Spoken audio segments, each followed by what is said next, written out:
Hindi raw pinapayagan ng PNP ang anumang initiation o hazing sa kanilang hanay kasunod ng pagkakasibak sa 70 miyembro ng PNP RMFB 14B matapos masangkot sa pangmamaltrato ng mahigit sa 100 bagong pulis.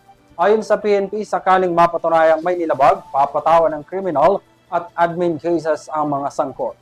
Narito ang aking report.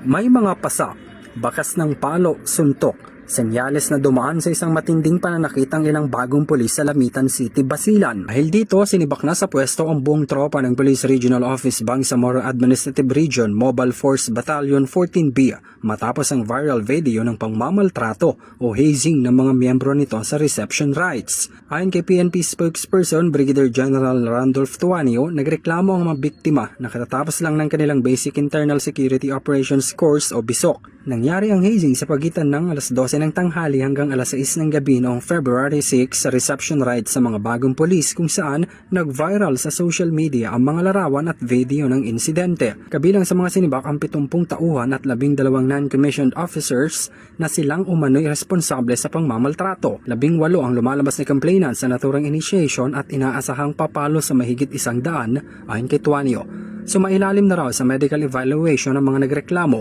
at inaalam na kung may mga sangkot na police commissioned officers sa insidente.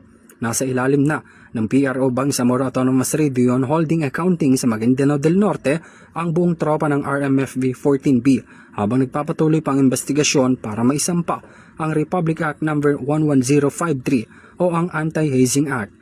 Ayon kay Tuanyo, mahigpit na pinagbabawal ng PNP ang anumang initiation o hazing sa training, orientation at welcome rights para sa mga bagong pulis.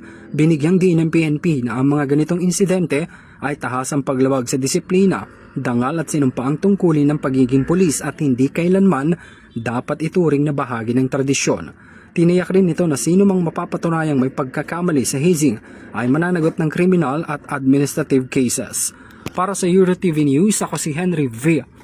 Nicolas, sumasaludo sa bawat Pilipino.